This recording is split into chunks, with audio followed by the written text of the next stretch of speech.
గౌరవ ముఖ్యమంత్రి గారు చంద్రబాబు నాయుడు గారు ఆయన శాసనసభ్యునిగా ప్రమాణ స్వీకారం చేసేటప్పుడు భయం లేకుండా, పక్షపాతం లేకుండా, రాగ ద్వేషాలకు అతీతంగా ప్రజలందరికీ న్యాయం చేస్తానని ప్రమాణ స్వీకారం చేశాడు. మరి గత 9 నెలలుగా ఆయన చేస్తూ ఉన్నది, మరి నిన్న ఆయన చెప్పింది చూస్తే ఆయన చెప్పింది చేస్తున్నాడు, ఆయన చేసేదే చెప్తానని అర్థమవుతోంది. ఆయన అంటా ఉన్నాడు వైసీపీ వారికి డైరెక్ట్గా కానీ ఇండైరెక్ట్గా కానీ పనులు చేయకూడదు, పథకాలు ఇవ్వకూడదు, సాయం అందకూడదు అని చెప్తా ఉన్నాడు. మరి మనమంతా కూడా గమనిస్తే గతంలో ముఖ్యమంత్రులు ప్రజల చేత ఎన్నుకోబడిన ముఖ్యమంత్రులు అందరూ కూడా ఎంతో కొంత జవాబుదారీతనంగా ఇచ్చిన మాట కట్టుబడి ఉండాలనేటువంటి ప్రయత్నాలు చేయడం జరిగింది. ప్రయత్నాలలో కొంతమంది సఫలము, కొంతమంది విఫలము కావడం జరిగింది. కానీ ఈయన ప్రజల నుంచి ఎన్నుకున్న ముఖ్యమంత్రి కాదు కాబట్టి మరి ఈయన పొత్తుల ద్వారా జనసేనతోనూ బీజేపీతోనూ ఈవీఎంలతోనూ పొత్తు పెట్టుకొని గెలిచాడు కాబట్టే ఈయనకు భయం లేదు. కాబట్టే నిక్కచ్చిగా ప్రజలను ధిక్కరించి మాట్లాడుతూ ఉన్నాడు. మేము ఇవ్వము పథకాలు, మేము చెయ్యం సాయం అంటా ఉన్నాడు. మరి గత 9 నెలలుగా గమనిస్తే నిరుద్యోగ భృతి యొక్క ఊసే లేదు. నిరుద్యోగులకు 3,000 భృతి ఇస్తానన్నాడు నెల, లేదా 20 లక్షల ఉద్యోగాలు ఇస్తానన్నాడు. మరి వారందరినీ కూడా జగనన్న సైనికులుగా మరి గమనించినాడేమో. 9 నెలల్లో వచ్చినటువంటి వ్యతిరేకత వల్ల నిరుద్యోగులంతా జగనన్న వైపు వెళ్ళిపోయారు, చంద్రన్న వైపు లేరనేసి. మరి అదేవిధంగా 1,500 రూపాయలు నెల నెల ఇస్తానన్నాడు మహిళలకి. 18 సంవత్సరాల నిండిన అక్క చెల్లెమ్మలకు నెల 1,500 ఇస్తానన్నాడు చంద్రబాబు నాయుడు. మరి గత 9 నెలలుగా వారికి ఒక్క రూపాయి కూడా ఇచ్చిన పాపాన పోలేదు. పోనీ ఈ బడ్జెట్లోనే ఆయన పెట్టాడంటే ఈ బడ్జెట్లో కూడా ఒక్క రూపాయి మహిళలకు ఇస్తానన్న వాగ్దానం నిలబెట్టుకోవడానికి ఆయన కేటాయించిన పాపాన పోలేదు. మరి వీరందరినీ కూడా వైఎస్ఆర్సీపీకి సంబంధించినటువంటి సానుభూతి పరులుగా జగనన్న తోబుట్టులుగా భావించాడేమో.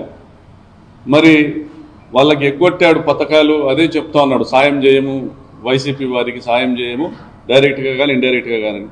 అదేవిధంగా డ్వాక్రా అక్క చెల్లెమ్మలకి 10 లక్షల రూపాయలు ఇస్తానన్నాడు వడ్డీ లేకుండా. ఆ పథకానికి కూడా ఒక్క రూపాయి కేటాయించలే. మరి వీరందరూ కూడా డ్వాక్రా అక్క చెల్లెమ్మలకి ఎంత ఇచ్చినా మళ్ళీ కూడా జగన్మోహన్ రెడ్డి గారి వైపే వాళ్ళందరూ కూడా ప్రయాణం చేస్తారని అనుకున్నాడేమో. ఆయన చెప్పినట్లుగా కానీ డైరెక్ట్గా కానీ ఇండైరెక్ట్గా కానీ సాయం చేయము, పనులు చేయమని చెప్పాడు నిన్న వైసీపీ వారికి. అదేవిధంగా డ్వాక్రా అక్క చెల్లెమ్మలకు కూడా ఆయన చెప్పినట్టుగానే ఒక్క రూపాయి కూడా కేటాయించలే. మరి బీసీ, ఎస్సీ, ఎస్టీ మైనారిటీలకు 50 సంవత్సరాలు దాటిన వారందరికీ కూడా పెన్షన్ ఇస్తానన్నాడు. దాని ఊసు కూడా ఆయన ఈ బడ్జెట్లో ఎక్కడ కూడా కనపరచలే. మరి చంద్రబాబు నాయుడు గారు మీరు గుర్తుపెట్టుకోవాల్సింది ఒకటే, మా జగనన్న కులం చూడలే, మతం చూడలే, పార్టీలు అసలే చూడలే, పేదరికం అనే ఒక అర్హతను దృష్టిలో పెట్టుకొని ప్రతి ఒక్కరికి నేరుగా వారి ఖాతాలోకి డబ్బు జమ చేశాడు.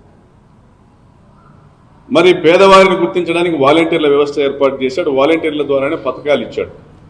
మీరు కూడా ఎన్నికలకు ముందు వాలంటీర్ల వ్యవస్థను కొనసాగిస్తామన్నారు. వారికి 5,000 కాదు 10,000 ఇస్తామన్నారు.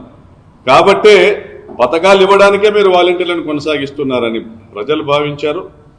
అందుకే మీరిచ్చిన పథకాలను ఇస్తాము, సూపర్ 6 హామీని అమలు చేస్తామని మీరు చెప్పిన మాటను అందుకే ప్రజలు నమ్మారు కాబట్టి మీకు ఓట్లు వేశారు. మరి వాలంటీర్లు కూడా మీ వాళ్ళు కాదనేసి వారికి మీరు సాయం చేయలేదు. మరి అయితే వైసీపీ వారు అనుకున్నారా మీరు వారికి సాయం చేయలేదు. 10,000 రూపాయలు వారికి జీతం ఇస్తా అన్నారు. జీతమే కాదు కదా, వాళ్ళ ఉద్యోగాలు ఎగ్గొట్టారు. మీరన్నీ కూడా చెప్పినవే చేస్తున్నారు, చేయాలనుకున్నదే చేస్తున్నారు, చేసినట్టువే చెప్పుకుంటా ఉన్నారు. మరి చంద్రబాబు నాయుడు గారు మరి బడ్జెట్ విషయానికి వస్తే జగనన్న అప్పులు చేస్తా ఉన్నాడు అనేసి, జగన్మోహన్ రెడ్డి గారు అప్పులు చేస్తా ఉన్నాడు, ఈ రాష్ట్రం మరో శ్రీలంక అవుతోందనేసి అనేక మార్లు చెప్పుకొచ్చిన మీరు చేసింది ఏంటంటే 23-24లో జగనన్న 79,000 కోట్లు అప్పు తెస్తే మీరు 24-25కి మీరు ప్రకటించింది 98,000 కోట్లు అప్పు తీసుకొని రావాల్సి వస్తుందన్నారు. 131,000 కోట్లు తెచ్చారు. మరి ఇప్పుడు 25-26కి 114,000 కోట్లు అప్పు తీసుకొని రావాల్సిన అవసరం ఉంది, అంత బడ్జెట్ లోటు ఉందని మీరు చెప్తా ఉన్నారు. మళ్ళీ 1,50,000 కోట్లు అప్పు తెస్తారు. మరి మీరు అప్పులు తెస్తూ కూడా ఎవరికి ఏం పథకాలు ఇవ్వలే. మరి మీరు చేసింది ఏంటంటే 24-25లో దీపం పథకానికి ఒక సిలిండర్ ఇచ్చారు. 3 సిలిండర్లు ఇవ్వాల్సిన చోట ఒక సిలిండర్ ఇచ్చారు. అందుకే దాన్ని గుడ్డి దీపం అంటున్నారు ప్రజలు. మరి 24-25లో తల్లికి వందనం ఇవ్వాల, తల్లికి పంగనామం పెట్టారు. మరి ఇప్పుడు ఈ 25-26 సంవత్సరంలో ఆర్థిక సంవత్సరంలో 12,000 కోట్లు అవసరం ఉంటే తల్లికి వందనానికి 9,400 కోట్లు మాత్రమే బడ్జెట్లో కేటాయించారు. అంటే మీకు 15,000, మీకు 15,000, మీకు 15,000, మీకు 15,000 అని మీరు హామీ ఇచ్చి ఒక 15,000 మీరు మింగినట్టున్నారు. మరి అదేవిధంగా రైతు భరోసాకి 20,000 చొప్పున దాదాపుగా 60 లక్షల మంది రైతులకు 12,000 కోట్ల కేటాయించాల్సిన అవసరం ఉండగా 6,300 కోట్లు మాత్రమే మీరు బడ్జెట్లో కేటాయించారు. అంటే సగం మంది రైతులకు మీరు భరోసా ఇవ్వదలుచుకోలేదు. మరి ఈ పద్ధతిలో ఫ్రీ బస్సును తుస్సుమనిపించారు, వాటి ఊసే లేదు. మరి ఈ పద్ధతిలో మీరు చేస్తున్నదే కదా చెప్తా ఉన్నారు. మీరు పథకాలు ఎగ్గొట్టి పేదలందరికీ పథకాలు ఎగ్గొట్టి వారందరినీ కూడా వైసీపీ ఖాతాలోకి వేసి మీరు ఈరోజు అదే చెప్తా ఉన్నారు, వైసీపీ వారికి మేము సాయం చేయమని.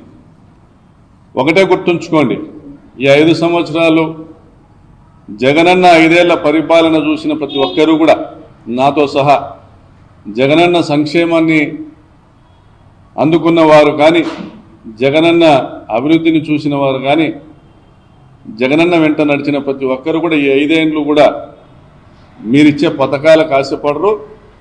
చెప్తా ఉన్నాము, ఒకటి మాత్రం గుర్తుపెట్టుకోండి, వైఎస్ఆర్సీపీ కార్యకర్తలు ఎవరు కూడా మీరు చేసే సాయం కోసం ఎవరు ఎదురు చూసే వాళ్ళు ఉండరు.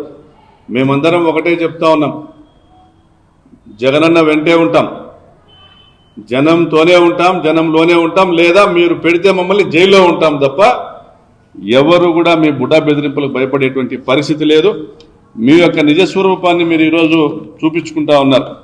బడ్జెట్ను పేలవమైన బడ్జెట్ని ప్రవేశపెడుతూ బడ్జెట్కి కావలసినటువంటి నిధుల్ని మీరు తెచ్చుకోలేక కేవలం అమరావతిలో మాత్రమే మీరు అభివృద్ధిని కాంక్షిస్తూ వెనుకబడిన ఉత్తరాంధ్ర రాయలసీమ జిల్లాలను మీరు మరింత వెనుకబడేటువంటి విధంగా మీరు ఈ ప్రాంతాలకు బడ్జెట్లో నిధుల కేటాయింపు చేయట్లేదు. కాబట్టి మీరు చెప్పిందే చేస్తూ ఉన్నారు.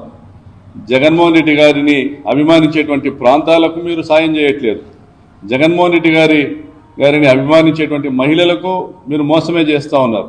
జగన్మోహన్ రెడ్డి గారిని అభిమానించేటువంటి రైతులను మీరు ఇబ్బంది పెడతా ఉన్నారు. ప్రాజెక్టులకు మీరు తిలోదకాలు ఇస్తూ ఉన్నారు, ప్రాజెక్టులను రద్దుపరుస్తూ ఉన్నారు. కాబట్టి ఈ 2 సంవత్సరాలు జమిలి ఎన్నికలు వచ్చేలోపు మీరు ఇచ్చే పథకాల గురించి కానీ మీరు చేసే సాయం గురించి ఎవరు ఆలోచన చేయరు. ఈసారి జగనన్న ప్రజలతో పొత్తు పెట్టుకుంటాడు, తప్పనిసరిగా మళ్ళీ ముఖ్యమంత్రి అయి మీ యొక్క నిరంకుశ పాలనకు చరమగీతం పాడతాడని తెలియజేస్తాను.